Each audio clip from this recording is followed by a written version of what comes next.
السلام علیکم ورحمۃ اللہ وبرکاتہ۔ رمضان کے مہینے میں کچھ دعائیں ایسی ہیں جو ہر روزے دار کو یاد ہونا چاہیے، اسی لیے آج میں آپ لوگوں کو وہ دعائیں بتانے جا رہا ہوں جو آپ کو ضرور یاد ہونا چاہیے۔ یاد ہیں تو بہت اچھی بات ہے، یاد نہیں ہے تو یاد کر لیجئے گا۔ آپ کی عبادتوں میں یہ 4 چاند لگا دیں گی، ثواب زیادہ پڑے گا، ہے نا، اور آپ کو مزہ بھی آئے گا۔ ایک ضروری اعلان یہ سماعت فرما لیں کہ جو لوگ دینی بک پڑھنا چاہتے ہیں، اگر آپ کو اردو آتی ہے تو یہ جو اسکرین پر کتابیں نظر آ رہی ہیں نا اردو کی، یہ علم کا خزانہ ہے۔ اگر آپ بھی دینی کتابیں حاصل کرنا چاہتے ہیں گھر بیٹھے تو یہ جو نمبر نظر آ رہا ہے اسکرین پر، اس پہ آپ کال کر سکتے ہیں، واٹس ایپ SMS کر سکتے ہیں، اور ان کتابوں میں سے جو چاہیں آپ آرڈر بک کرا سکتے ہیں، یہ کتاب آپ کے گھر پہنچا دی جائے گی۔ چلیے سب سے پہلے ہم جانتے ہیں پہلے عشرے کی دعا۔ رمضان کا پہلا عشرہ جس کو رحمت کا عشرہ کہا جاتا ہے، اور دوسرا عشرہ مغفرت کا، اور تیسرا عشرہ جہنم سے چھٹکارے کا۔ تو پہلے عشرے کی جو دعا ہے وہ اسکرین پر آپ لوگ دیکھ سکتے ہیں، رب اغفر وارحم وانت خیر الراحمین۔ یہ اصل میں قرآن مجید کی ایک آیت ہے، اور اس میں جو ہے نا بہت زبردست اللہ رب العزت سے بندہ دعا کر رہا ہوتا ہے، اسی لیے یہ قرآن مجید کی آیت آپ کو ضرور یاد ہونا چاہیے، اور جب بھی آپ دعا کے لیے ہاتھ اٹھائیں تو اس دعا کو ضرور مانگیں۔ اس کا ترجمہ ہے، اے ہمارے رب مجھے بخش دے، مجھ پر رحم فرما، اور تو سب سے بہترین رحم فرمانے والا ہے۔ کتنی پاورفل اور زبردست دعا ہے، تو یہ دعا آپ کو ضرور یاد ہونا چاہیے۔ دوسری دعا ہے سحری کی دعا۔ ویسے تو سحری کی کوئی دعا حدیث سے ثابت نہیں ہے، لیکن کچھ لوگوں کو جو ہے نا زبان سے جب تک نہ کہیں تو اطمینان حاصل نہیں ہوتا ہے، تو ان لوگوں کے لیے سحری کی یہ دعا ہے۔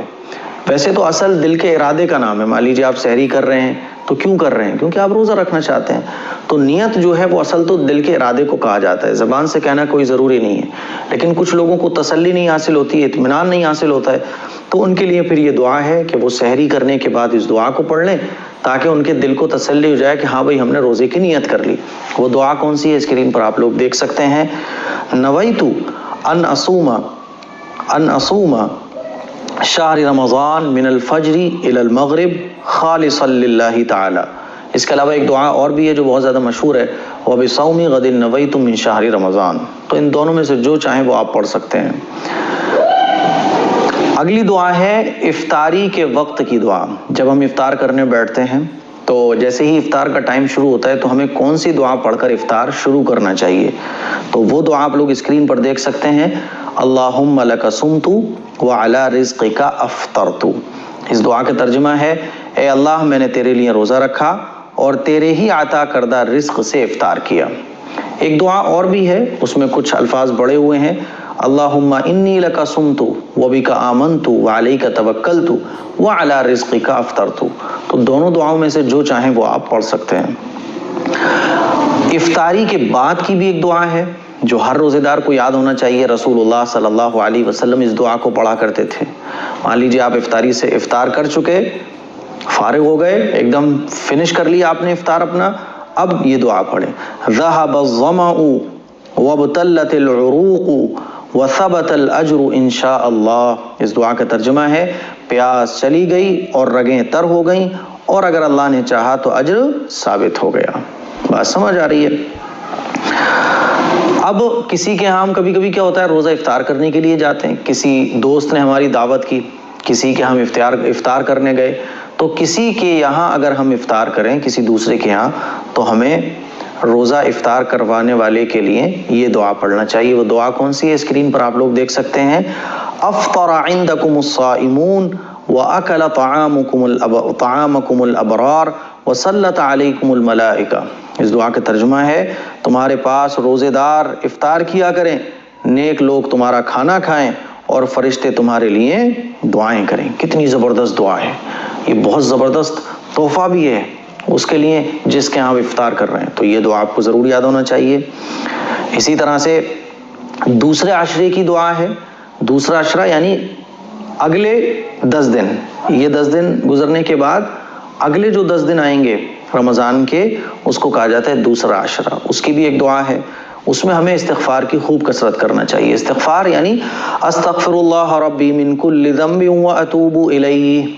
استغفار خوب ہمیں کرنا چاہیے. ویسے تو پورے رمضان ہمیں خوب استغفار کرنا چاہیے، لیکن دوسرے عشرے میں خاص طور پر کرنا چاہیے. تیسرے عشرے کی دعا، تیسرے عشرے کی دعا کون سی ہے؟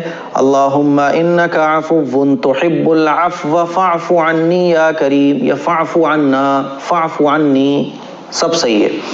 اس دعا کا ترجمہ ہے اے اللہ آپ معاف کرنے والے ہیں، بڑے کریم ہیں.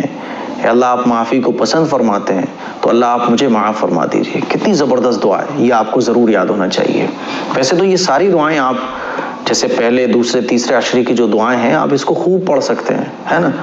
کوئی اس میں باؤنڈیشن نہیں ہے کہ پہلے ہی عشرے میں پہلی والی پڑھنی ہے، دوسری والی دوسرے میں ہی پڑھنی ہے. لیکن یہ ہے کہ دوسرے عشرے میں دوسرے عشرے کی دعا کی خاص کوشش کرنا چاہیے پڑھنے کی. اسی طرح سے تیسرے عشرے کی ایک دعا اور بھی ہے، اللہم اجرنا من النار.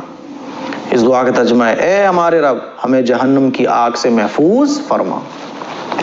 تو یہ کچھ دعائیں تھیں جو میں نے آپ لوگوں کے سامنے رکھی. رمضان میں خاص طور پر ہمیں یہ دعائیں یاد ہونا چاہیے.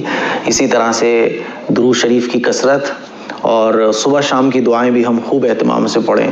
آیت الکرسی ہمیں یاد ہونا چاہیے.